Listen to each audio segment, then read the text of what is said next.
end, and now we have our last speaker, and he's coming. He comes actually. He's born, and in a tiny jewel called Uruguay, which is a country known for its political history, its landscape, where the wild can be a few meters away from the paradors and the casinos. And now you probably figure it out that a place I dream to go. Our next speaker lives there, and he is the president of the International Association of English Teachers as a Foreign Language. He's a doctor and a master in education and applies the lessons learned from the classroom to his role as a teacher of teachers, researcher, writer, and consultant. Please welcome Gabriel Díaz-Maggioli. Hi, everybody. Hi, Gabriel. Hello, Renata. Tudo bem? Tudo bem, querido. It's Maggioli, like Italian? Maggioli, yeah, Italia, Italia. It's a multicultural world, the one we are living. So glad to have you here. And so honored to be here. So please, I think that everybody is ready and anxious for your webinar. And after that, I return to have the Q&A session and to have your last word with us. Okay, thank you. Have fun. Thank you. And hello, everybody, from a tiny little jewel within the jewel that Renata mentioned. I'm coming live from a small seaside town called Parque del Plata, 50 kilometers from the capital city, in a very gloomy, dark, gray day with no rain, but it's coming. So without further ado, let me tell you what we're going to be doing. The topic I chose for today's session is professional development in times of lockdown. A lot has been said about what is going on, and I'm going to be talking about perspective on professional development, which is a topic very dear to me. I've been researching and writing on professional development for the past 25 years. And the reason of my interest in professional development is, I'm going to say from the very beginning, it is my belief that the power of teaching lies on the teacher and not on the experts that influence teaching. I think that teachers' voices have been silenced for far too long, and we need to make those voices heard. So what we're going to be doing today, talking about professional development and reflecting a little bit about our reality nowadays, is the following. We're going to start with a story. I love stories because stories inspire us, and stories give us food for thought. And stories are very integral to the human experience. Then from that story, what we're going to do is consider what CPD is. What is CPD? Continuous professional development, or continued professional development, whatever you want to say. We're going to try and understand what it is, and then can COVID-19. And we're going to see how that definition plays out in your daily lives. And this new normal that we are being exposed to, how it has impacted the profession, but more importantly, what can we learn from it? So I'm going to give you a test. And it's a yes-no question test. Nobody's going to see the answer, so don't worry. And then we're going to look at what we know about effective CPD. Right? There's been a lot of research, not only in English language teaching, but also in teaching in general. And my perspective is that, unfortunately, we have all this information, but it is not being applied, particularly in these very sensitive times. So I'm going to try and advance an agenda for the future. I'm going to try to do a little bit of futurology, if you wish, and give you a few pointers, a few ideas. And because it's always nice, we're going to finish with a story as well. So here we are. We're going to talk about this very traditional story. Some of you may know it. It's called Stone Soup. As I tell you the story, please just think about how this story makes you feel. at this time and age in history. It goes on like this. Once upon a time, there was a kindly old stranger walking through the land. One day, he came upon a small village, and as he entered, the villagers moved towards their homes, locking doors and windows. Sounds familiar? The stranger smiled and asked, why are you all so frightened? I'm a simple traveler looking for a soft place to stay for the night and a warm place for a meal. And the villagers responded, there's not a bite to eat in the whole province. We are weak and our children are starving. Keep moving on, don't stay here. But the traveler said, oh, don't worry, I have everything I need. In fact, he said, I was just thinking of making some stone soup to share with all of you. He pulled on an iron cauldron from his cart, filled it with water, and began to build a fire under it.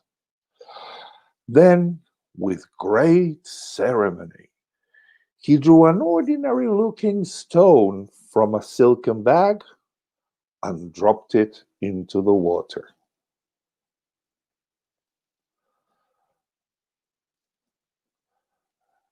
By now, hearing the rumor of food, most of the villagers had come out of their homes or watched from their windows. As the stranger sniffed the broth, he licked his lips in anticipation, and hunger began to overcome their fear. Ah, the stranger said to himself rather loudly, I do like a tasty stone soup. Of course, stone soup with cabbage, that's hard to beat. Soon, a villager approached hesitantly, holding a small cabbage he'd retrieved from his hiding place. And he said, here you are, put it in the pot. Wonderful, cried the stranger. You know, I once had stone soup with cabbage and a bit of salt beef as well, and it was fit for a king. The village butcher managed to find some salt beef, and so it went into the cauldron with some potatoes that villagers brought, onions brought by other villagers, carrots, mushrooms, and so on, until there was indeed a delicious meal for everyone in the village to share. The next morning, our traveler started packing his things and was ready to leave when the village elder offered the stranger a great deal of money for the magic stone. But the traveler refused to sell it and started leaving town. Well, if this sounds familiar, I think that it quite likely represents the situation we are all in nowadays, where we are locked down in our house. We are trying to do the best we can for our students with the tools we have at our disposal, right? And as we engage in true teaching and learning innovations, we keep hearing here and there that this is the best time ever to pursue continued professional development. And honestly, the teachers are engaged in a lot of professional development nowadays. So, what is professional development? This is a definition that I wrote for a book that is coming up soon. And I define professional development as a career long process during which teachers hone their teaching knowledge, skills, and dispositions so as to be able to reach more students and help them succeed at learning. Now, I would like to highlight three areas in this definition. The first one is that it is a process. As a process, it is bound to evolve over time, and it's characterized by sprints and plateaus. So we advance a lot or we stay stagnant for some time. And of course, it may also include false starts, regressions, as well as progressions. The second part of the definition that I would like to highlight has to do with the honing of knowledge, skills, and dispositions. What do we teachers need to know in order to be able to teach and teach well? Well, we need to know the language. Yeah, that's basic. But we also need to know the methodology. But we also need to know about what and how students learn and how we can promote the best opportunities for students to learn. So the last thing that I would like to highlight here is that the purpose of professional development is to improve the student's learning. Or is it? I wrote this definition before COVID-19, and I'm having second thoughts about it nowadays, if I am to be honest. Because when COVID-19 came, our whole world changed. First of all, the clock does not, if you are anything like me and my colleagues around here, the clock does not exist. At this very minute, I'm in my house in the dining room, and my wife is in the bedroom teaching a class, and one of my sons is in the other bedroom, his bedroom, taking a class from university. So the clock seems to have disappeared. There's no time. We have our cell phones, we have our tablets, and we are surrounded, if we have them, and we are surrounded by WhatsApp messages, emails popping up on our screen. So we really don't have any time. My question is, let's be honest. How can a teacher who's teaching so much, preparing so much, correcting so much, afford the time to engage in professional development? One thing that has happened, at least in my countries, I have heard a lot of colleagues complain about the pressure they are under, particularly from parents.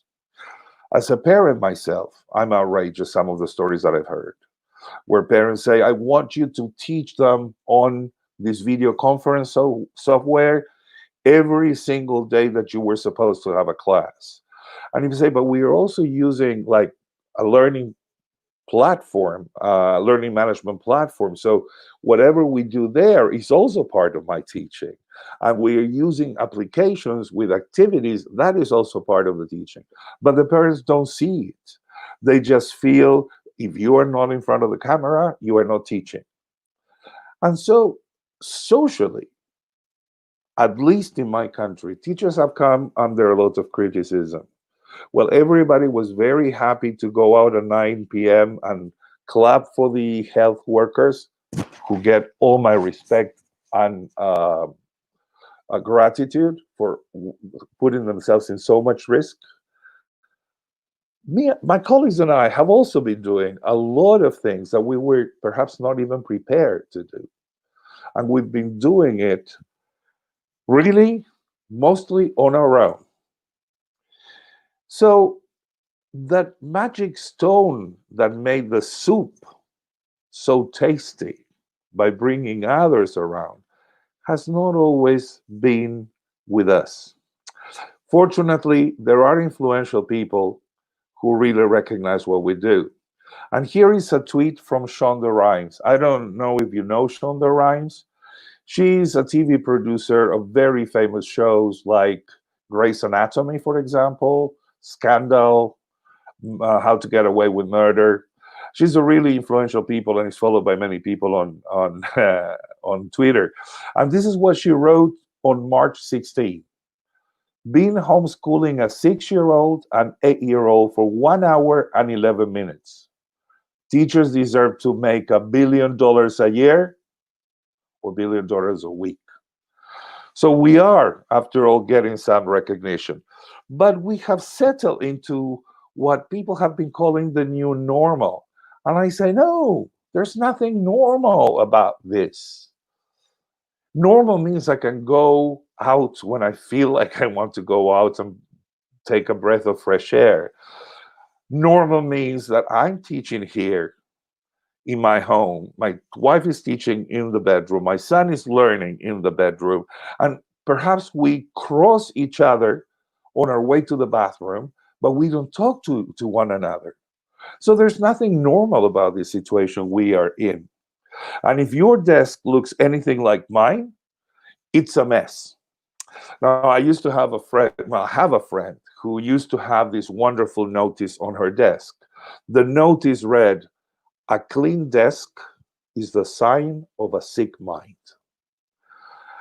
I think that I'm going nuts.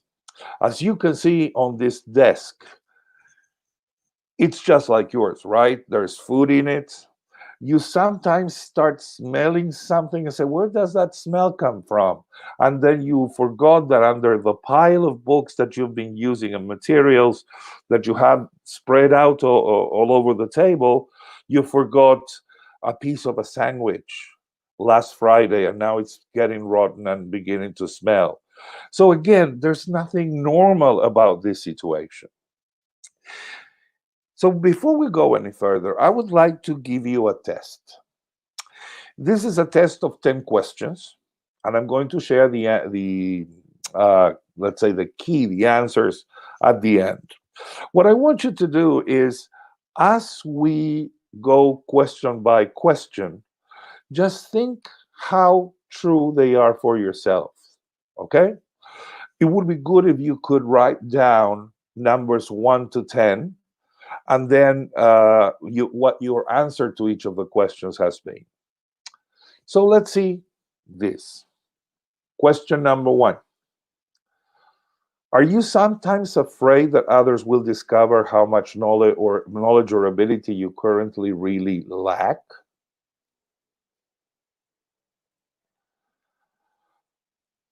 Question number 2.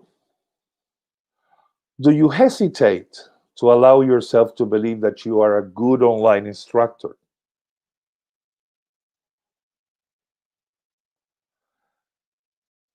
Question number 3. Do you feel that you are currently coping because you happen to be in the right place at the right time, and or maybe you knew the right person who could help you?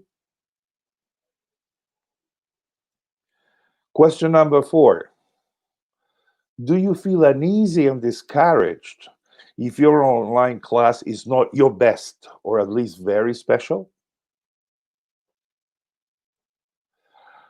Do you ever compare your ability with that of your colleagues and think that they may be more intelligent or somehow more deserving than you are?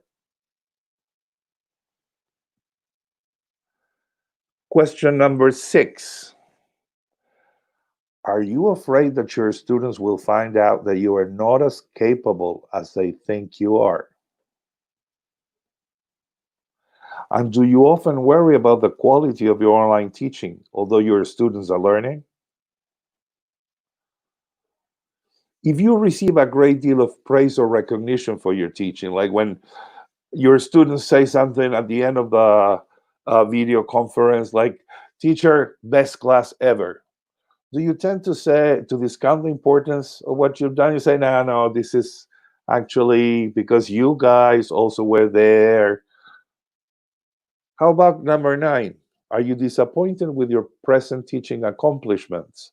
I think you should have accomplished much more. And last but not all the least, number 10.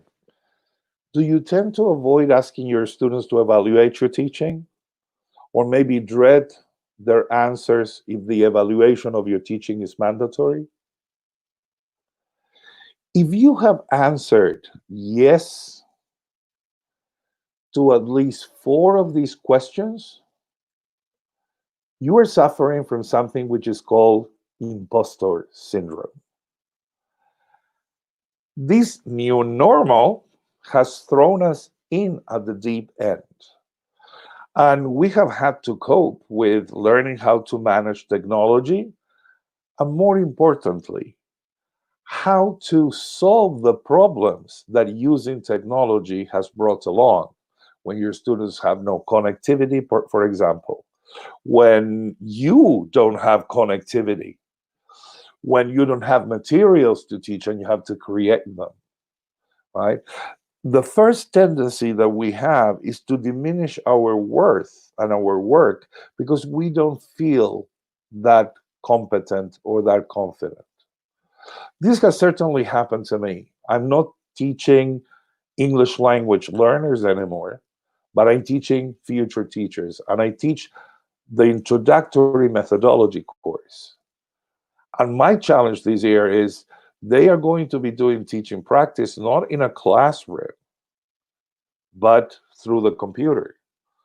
So I have been teaching with technology since 1997. I mean, actually doing distance learning since 1997. And I worked in perhaps one of the most prestigious universities in a program that was entirely online. I learned a lot about online teaching, and yet, as a methods teacher, I felt I shouldn't be there. And I keep telling my students, like, well, take this with a pinch of salt because I don't know if this is going to work in your situation. So, my take is that what we have been doing so far in this new normal is not what we call professional development, right? What we have been doing is solving the problems of practice. And we are learning how to solve problems of practice for this context, but not necessarily for a reality which is going to be very different once we go back into the classroom. We are in Uruguay going back into the classroom. For you to have an idea, the way we're doing it is on a voluntary basis. So teachers can volunteer to teach on site and students can volunteer to attend. But we also have to take care of the students who don't want to attend and of the teachers who don't want to teach on site. Now, if you go on site, for example, in the college where I work, which is a 4-year college, this week, the students who are in the last year started. Next week, we're going to have the students who are in the 3rd year of their career, but only the 3rd years, because we needed the space to be able to implement social distancing. Then the week of August the 3rd, the students who are in 2nd are going to go to class.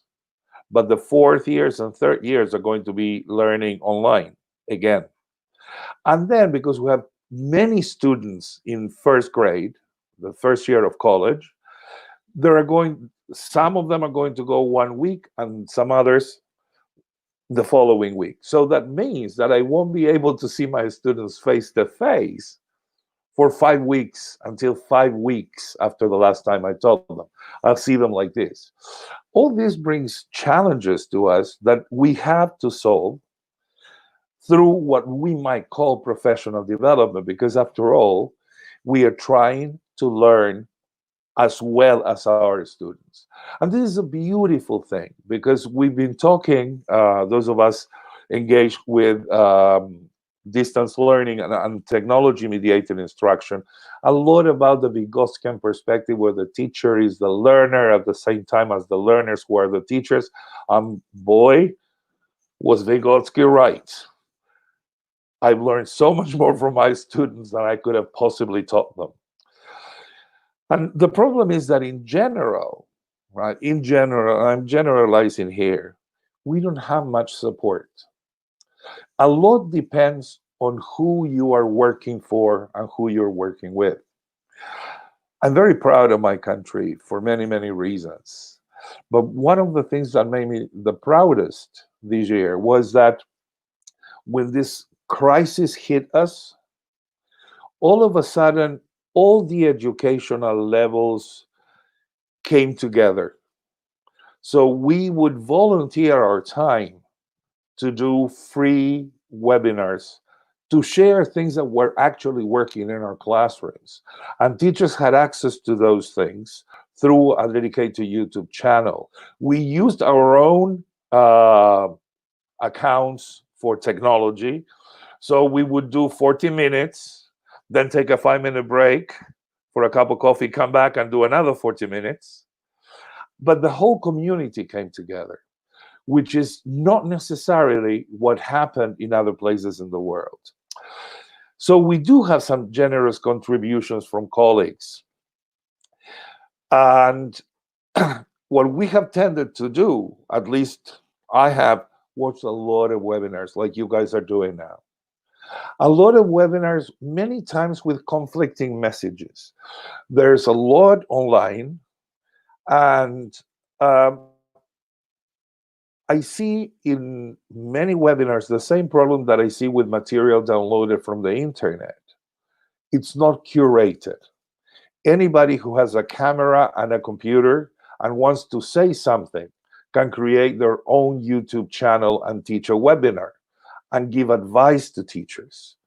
Many times, things that I've seen, and we have actually done this with a group of critical friends that I belong to, is looking at these webinars that my colleagues are watching and swearing by. And what we see is an effort to try and show teachers how to do the same things where they were doing in the classroom, face to face, but online. And there's a whole different logic to teaching online, which is not the same thing as teaching face to face. So, one of the other things that comes with it is the proliferation of applications. Now, in this time and age, technology is a commodity. It's a marketable good. And developers of applications, of course, they all peddle their business. I think we are in a peak of applications development. But then when we look at the applications and we see what they leave behind, can we honestly say that they leave some learning, or are they just a good excuse to keep students motivated or engaged? If that is so, and if they claim to keep students engaged and motivating, all the better for them. But if they claim to make your classes meaningful and magically turn your teaching into learning, and they are not based on sound pedagogical principles, then that doesn't happen. What we are doing is learning new ways of keeping students focused through technology. That is what we teachers have been doing. Not because of the apps, not because of the webinars, but because it's our ethical mandate to try and find opportunities for the students to receive the same kind of teaching. And you know whose shoulders that lies on? Yours and mine. And then we still have classroom management issues to cope. Very famous one, fighting with the students for them to switch on their camera. My class is at 8 o'clock in the morning. I decided that I would start it at 8:30 instead of 8 o'clock because in general, people were asleep at 8 o'clock. And I sat there waiting, and the waiting room was inhabited by yours truly alone, right? 8:15, they started coming. So I said, okay, 8:30. Guess what? Now it's 8:30, and I'm still biding my time waiting for them to come. And these are young adults, right? So we still have the same kind of classroom management issues to cope with. And the truth is, we are working so much more than face to face that sometimes we cannot take it anymore. It's too much. So we do need professional development at this stage, but professional development that is tailored to our needs. And this is the call that I want to make to you all, right? 2 years ago, Silvana Richardson and myself wrote a white paper for Cambridge ELT papers on professional development. This is freely downloadable from the Cambridge site. You just Google my name or Silvana's, right? And there we came up with an acronym that somehow summarizes what we feel that professional development should do. Professional development should inspire us. How does that work? Well, first of all, we have to have evidence-informed CPD.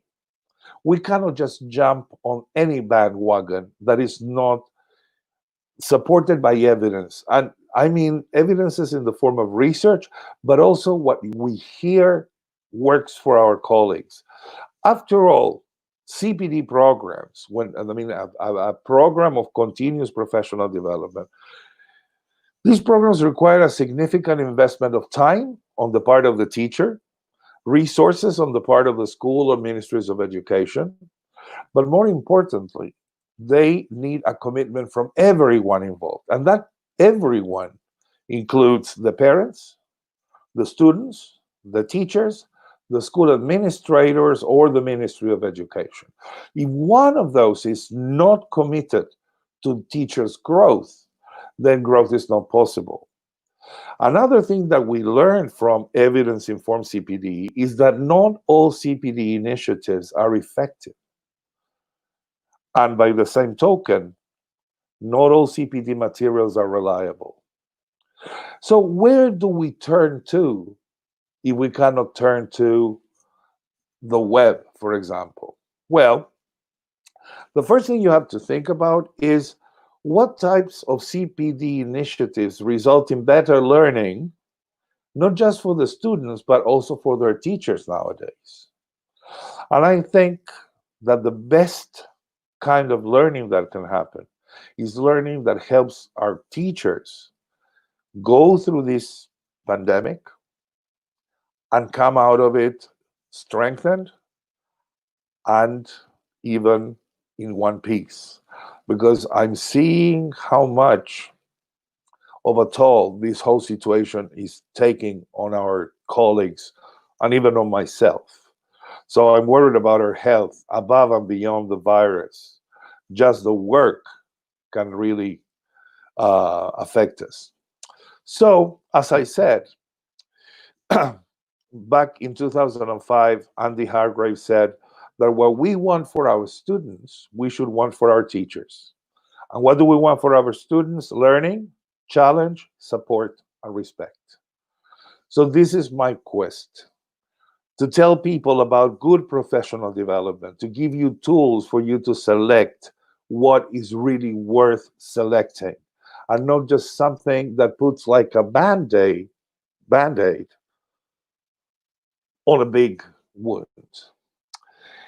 With Silvana, we talked about this inspire professional development. And good professional development has an impact that can be readily seen.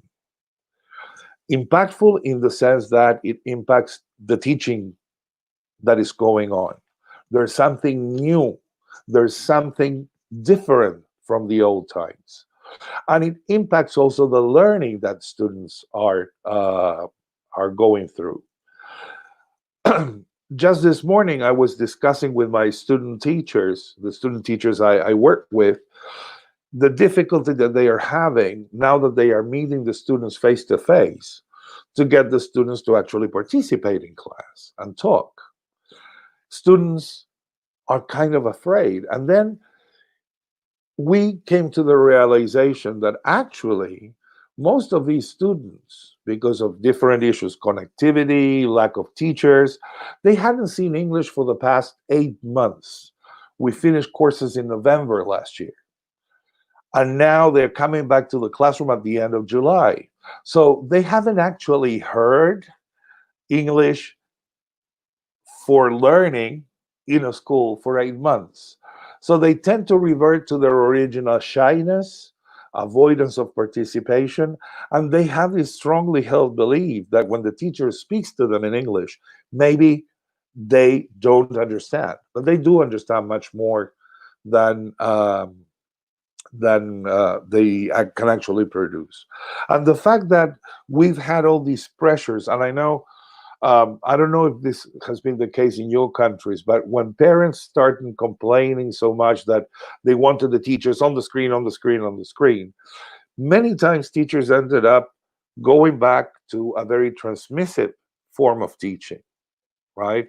So as to be able to cover things, to cover the syllabus, or to just keep the students engaged and happy, right?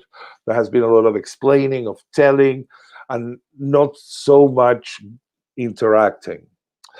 Besides impactful, good professional development is based on the needs of the teachers. So everything and anything which is available will not be equally suitable for all our colleagues. Each of us has a different learning need in this pandemic. We each need not just tools in the good sense of the word, right?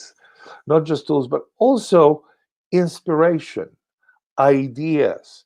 We need access to how other colleagues are learning so that we can somehow learn from those experiences as well.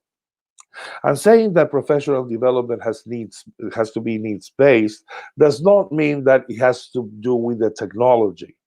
Many schools said, okay, now I'm going to give you courses on how to use a certain video conferencing software, or how to upload work to a learning management system. And that is not necessarily what teachers might have needed, which was, how do I connect to my students? How do I establish the personal connection? How do I make technology transparent so that neither the students nor I feel that we are away? How do we feel we're close? Third thing, it has to be good professional development. The one that is really effective is sustained. What do we mean by sustained? It's sustained over time because professional development is a process, but it's also sustained because there are coaches or mentors or colleagues who help you. Now, we have all been to the course, typical course. We've all watched the webinar. Now, when I go into the classroom and try to implement it myself, in general, I feel that, okay, am I doing this right? We are very tentative. However, if we had a coach, somebody who could be part of our class and give us peer coaching, for example, that would be wonderful, right? And then that couldn't just be once. It should be like a bond, a relationship that forms over time and is sustained over time.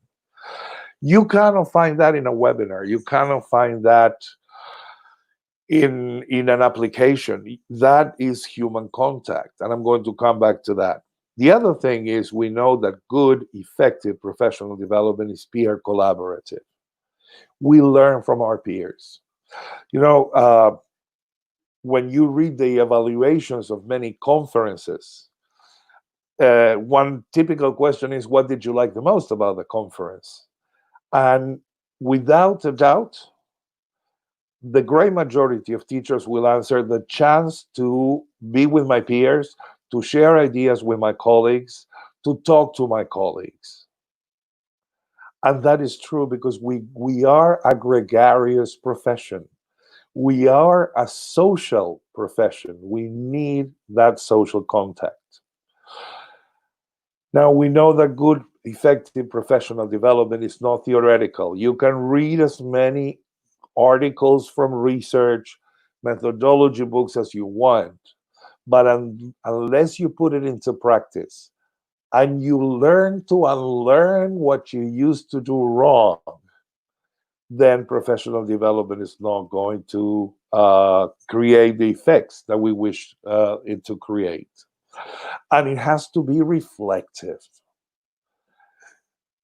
Teachers need to think through what they are doing. And for that, you need time. We have reflection on action, yes, reflection in action. Sorry, that's when we are in the interactive phase of teaching and you have to make a decision. You cannot say, okay, students, stop, wait a minute, I'm going to reflect. No, we make decisions. Actually, a teacher makes 1,000 different decisions on an average day. But when we reflect on our actions, when we reflect on, is this promoting the learning that I want my students to receive? Is this good for my students? That level of reflection requires time. And I was reading one of those Facebook entries that are circulating, and I think it was from a Chilean teacher who tells us about her day, how it starts at 7 o'clock in the morning, and how she sneaks out of class for half an hour at noon to prepare some food and to eat with her husband and children. But then she's back on the computer until something like 8 or 9, where she sneaks out another half an hour. And then she goes back to the computer to grade, mark, respond emails, right? When can we reflect? Well, we need more than ever now demand the time to be able to engage in those things. And last but not least, good, effective professional development needs to be evaluated. We need to be able to look back and say, this has worked, this hasn't worked. The way I see it, if we look at it as it's being generally done, or at least these are the stories that I have heard and the experiences that I have had. If we look at all these uh, conditions or criteria for good professional development, can the current professional development pass the test? Let's see. Impactful. It has impacted the teachers' teaching, so teachers can teach better, and it has impacted students' learning. Well, it's too soon to tell. So that's a big question mark. It may not. Needs based. I have to say that most of the professional development my colleagues and I have engaged in has been based on needs, right? Because I didn't know how to use something very simple, like you are live on a video conference, and one student sends you a WhatsApp message like, teacher, what was the link? I cannot find it. How do you pass the link to the student? I didn't know how to do that. My students had to teach me, right? So it is needs based, but not always. The possibility remains that it's not based on teachers' needs, because if your institution has decided, okay, we're going to have this course, you do this online course on top of everything you have to do, right? And you learn how to use the platforms. That's not necessarily professional development. I can learn about the platforms by watching a tutorial online, right? I can manage it. Sustained, we know it hasn't been sustained because we are alone. Something that we have criticized so much in education, the fact that teachers can close their classroom door and do whatever they want. And we know that that isolation has conspired against quality of teaching and quality of learning. Well, now guess what? We are confined to our own tiny little space. Peer collaborative, in my experience, not much peer collaboration. Collaboration as such, right? There has been peer exchange, which is not the same thing. Oh, you're doing it this way? Yeah. Oh, what a cool app. And then we trade things, but not collaboration. Like, have you been able to sit down, plan together? Have you invited your colleagues over to your Zoom meetings and participated in your colleagues' Zoom meetings?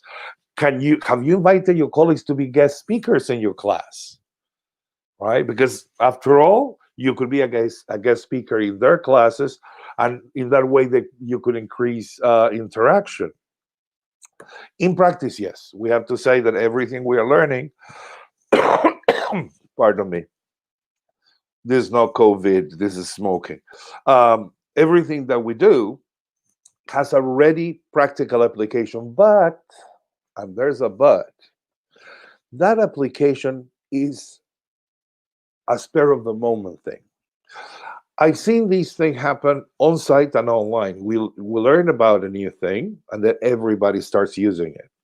I remember when Kahoot had just come out, and I was working in an institution, a higher education institution. And of course, I was managing the professional development center of that institution. One of the workshops that we gave was on using Kahoot for formative assessment. And then at the end of that semester, when we were reading student evaluations of the teachers, Students were saying, please, no more Kahoots. So we had saturated the fields with that.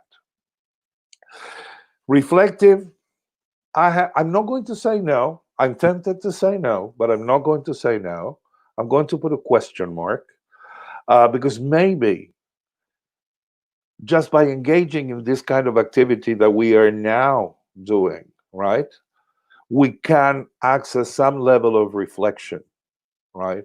We can open up a window to saying, am I doing this right?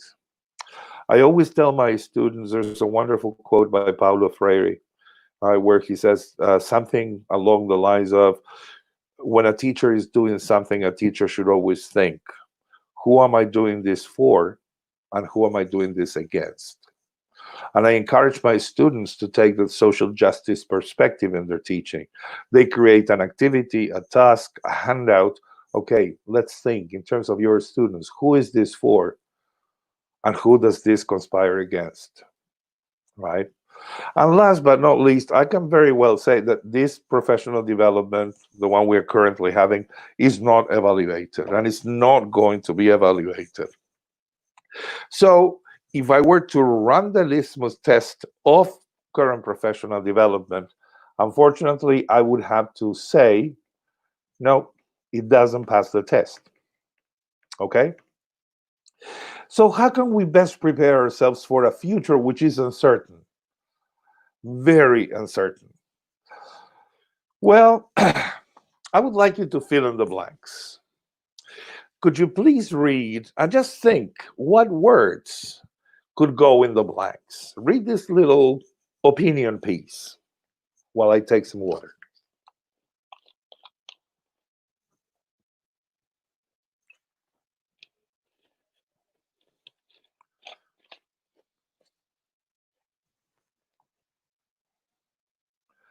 Okay. Have you used the word continued professional development? Hopefully you have. It is my contention that when you, as a teacher, go to many school administrators and say, we want to do this course, we want to run this workshop, we want paid time to coordinate, to plan together, what you're doing is you are giving an investment to the school. You're making an investment in the school. But many administrators see it as an expense. Boy, are they sorry now. Have they given you the tools, the time, and the money? And it doesn't have to be a lot, right? To learn how to use technology more. Would the situation be different? And if it is my contention that many private schools have remained open because of you guys, because of the teachers who have gone the extra mile, used their own resources. And we know we've paid for our own technology. We've bought licenses on our credit cards in 12 installments, borrowing credit cards, international credit cards from friends. And we bought our own technology. So what would I recommend as best practices in this future? First of all, that this has to be acknowledged. School systems, ministers of education, school administrators need to learn that continuous professional development of teachers is an investment in the future and not an expense. And it should be part of our daily lives. There's no reason why we have to give up our own free time to learn more about our profession when other professions have dedicated time for their own growth, right? So I would say that if we want good professional development that is future oriented, whatever we can do now, but thinking about the future, we have to start with what teachers really want and need. And I think one big IOU is focus on online pedagogy, not online technology. It's enough with the technology. Let's think about how people learn, and so how should we teach online. Secondly, don't use experts, use expert teachers. Your own people, the people inside the school who are teaching the students, and who are developing all this knowledge, that where does it remain? Inside the teacher, the individual teachers, because we are not given time to share. Make that professional development sustain, not one-off workshop or webinar or course, and not just on technology. Yeah, it's okay if your school or your Ministry of Education are going to use a certain technology, you need to get trained for using it. Also, there is, with Silvana, we created this idea that there are two kinds of professional development. There's mandatory professional development, and that is in line with the institutional needs. But there's also choice professional development. Provide coaching and mentoring. Use active methods for training each other. Foster the development of communities of practice, groups of people who come together for the same purpose. And communities don't have to be permanent. They can be ad hoc, created for a specific purpose, and then disbanded. And use blended learning. We teachers, we need the human contact. Pardon me. So for what do we need to do? We need to seek. Teachers and institutions or ministries of education have to offer flexible funding. In short, for CPD programs to achieve impact, they need to have a direct application to teachers' daily lives. Because guess what? It's the teachers who are keeping the institutions afloat. 3 important C's: communication, chunking, and community. Communication: tell teachers exactly, look for ways for teachers to tell you exactly what their expectations are. Communicate expectations before, during, and after. In chunking, I mean, do it in bites, in bits, and you blend synchronous and asynchronous professional learning strategies. And one thing that you can do is start every session with a check-in that it could be professional or personal. This is just an idea. Today I wanted to do one, but because of the technology we couldn't, which is like, where would you be if you weren't in this? Where would you rather be if you weren't in this webinar, right? Building the human connection is what builds community, right? So do you remember a traveler who was leaving the town and people wanted to buy the stone, but he said no and left? Look at this. He was leaving the town.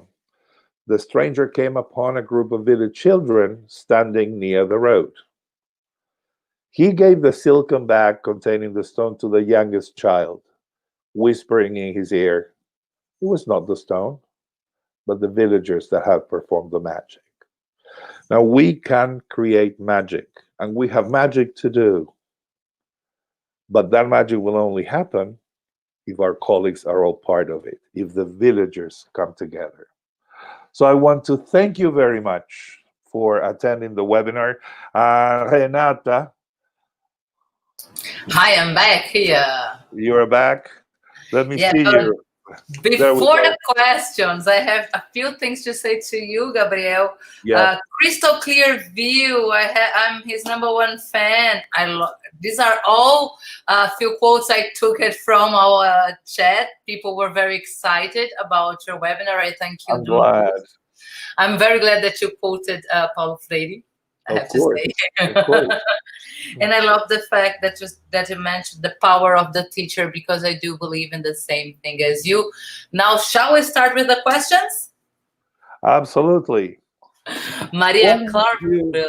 Okay, you'll read them. Yeah, I read it. Maria Clarfeld from Buenos Aires, Argentina asks, what would you recommend for reflection and self-assessment as regards professional development? Something very tried and tested, which is keeping a professional development diary. And you don't need to buy a special notebook, although some people like special notebooks. I just have it, the Post-it notes that you can put on your computer. Every day I force myself to do what Queen Victoria used to do. Every day she sat down and wrote in her diary, right? I'm a history buff, sorry. And I just write a reaction from the day. And you say, like, well, but is that reflection? No, because what happens is every so often I go back over my reactions of the day, and that sets my reflection in motion. And I try to share it. I never keep it to myself. I'm very fortunate to be surrounded by amazing colleagues who are a sounding board. But again, when I was discussing with them what I was going to do in the webinar today, we were saying uh, this group did not happen just because it was not spontaneous generation. There is investment of everybody, right? We all wanted to share this experience. Thank you very much. Our Maria, next question is from Rafael Soares. How to filter and select the best webinars, courses, lectures for our development when there is such a huge amount on the same topic being offered nowadays? well, again, it's going back to the community. I'm very selective, right? And whenever I sign up for a webinar, I ask for a description of what is it going to be about, right? If you're going to tell me 5 techniques that I am using in my face-to-face classes, how to put them online, no, sorry, this is not for me. I write to the organizers and say, could you just explain to me briefly what the webinar is going to be about? And I think there's nothing wrong with that. Some people have taken offense. It's like, well, if you want to attend, sign up. I mean, I'm not trying to.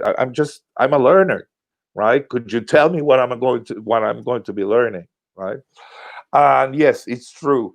Word of mouth is great. I have seen amazing webinars that were completely off my radar because a colleague mentioned, "You don't know what I saw the other day," right? I love that one. Our next question comes from Buenos Aires, Maria Clarford. Which is the best teacher well-being strategy that has worked with you, Mr. Diaz? Okay, Maria. I have to confess I'm a workaholic person. For example, today I've been up since 2 o'clock in the morning because my students were submitting their papers today, and I had to give them feedback today because the final submission is next week, and I have a very busy. So my well-being, it's very personal. It's spending time with my children, doing some amazing cooking. I'm a great cook. And spending time with my family and friends. That's all I do. Every Sunday, for example, through Facebook, we have all reconnected with our high school friends. So every Sunday, we drink mate together for half an hour only with my high school friends. That's my well-being, my switching off. But other than that, I work a lot, and I enjoy this. I enjoy my work, and I enjoy being with students. So that is my well-being.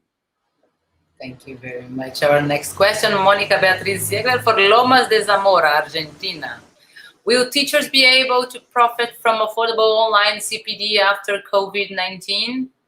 Well, it's all a matter of offer and demand. Okay, I think that I'm looking at this 120 colleagues, and I haven't been doing webinars this past 4 months.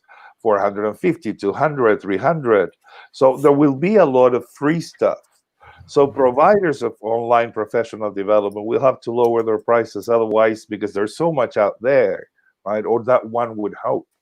And it's only logical that I know that people can charge for their services, because after all, there's the selfless giving to the profession and to the colleagues, but also putting together a webinar takes you a long time, right?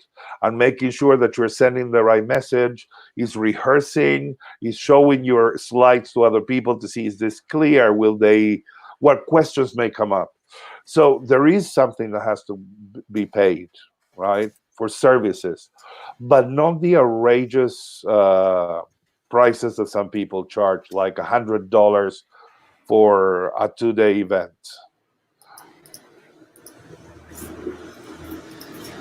Katarina Gualda asks, could you say something about the relationship between professional development, contemporary era, which means, among others, the advent of technology, and student issues? Do you have 10 hours for this? Because, I mean, I think this is this actually is, another webinar. it's actually another series of webinars. So many things to do. I The only thing that I could say is that we need more than ever to be more proactive than reactive. We need to look at what our students' needs are, and we need to try and cater for those, right? I had a very set in his ways student who hates online teaching, hates technology, and it was very hard for me to find that je ne sais quoi to bring that person on board. And you know how I found it? We speak on the phone personally once a week, and then he comes to class, right? Yeah, and he was, I mean, because he's going to be a teacher and he will have to teach. So yeah, and there are a lot of issues that that haven't been discussed yet. What is happening from the students' end? I see a lot of people who send me. We're doing research on teachers' perceptions and teachers' perceptions of administrator support, but where is the voice of the student in the research? Who is asking the students what is going on with you? It's us, the teachers, and we are unfortunately unable to communicate that. So for the researchers out there, something for you to think of. Next question, Clayde Oliveira from Altamira, Pará.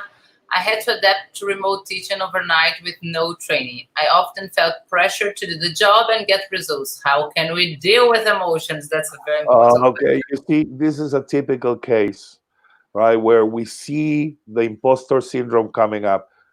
We all were thrown in at the deep end. The way I'm managing my emotions is I'm all the time asking my students, is this working for you? And if it doesn't work, well, how can I do it better? Right? I have a standard Google form, and the students can go in as many times as they want and just leave suggestions, and that's completely anonymous. So I read that every now and then, and I try to adapt that. And I've had amazing rewards, right? Like one of the classes that I thought was like, oh, okay, this is me gonna go into Zoom and then putting them in breakout rooms, and then yeah, I'm gonna ask them to do a little role play, and then we are going to practice some teaching skill. To me, it was like a meh lesson. They were like, "This was amazing. It was great." And so I tweeted it. I tweeted it because I tweet my students' comments. And I went to each one of them and said, okay, what was special about this lesson? And then I tried to replicate, not every single lesson, but I tried to put some element in the different lessons that I teach of that. Thank you very much, Gabriel. Any final words, any final thoughts? And what's your Twitter address? Because I want to follow you. Okay. You can follow me, Gabriel Díaz-Maggioli, on Facebook. And then there you can have my Twitter handle and also, well, Instagram. You see, that's my professional development. I need to use Instagram. I hadn't used it until one of my sons went on a trip, and he would post things on Instagram only. So if I wanted to know how he was, I had to look at Instagram. But it's not something that I really, really like. Final words for our teachers that are here, saying that you are so down to earth. I wish I were his colleague and things like that. Well, I define myself as a teacher, and I have never abandoned being a teacher and thinking like a teacher and feeling like a teacher. So I only hope, and as I said, that I can give back to the community what the community has given me so much of. Oh, a kitten. My cats, they see that I'm live and they come here over the table. But Okay. thank you Oh my very God. much, Thank you Gabriel. for the invitation, and everybody, thank you very much. If I can put up my, you have my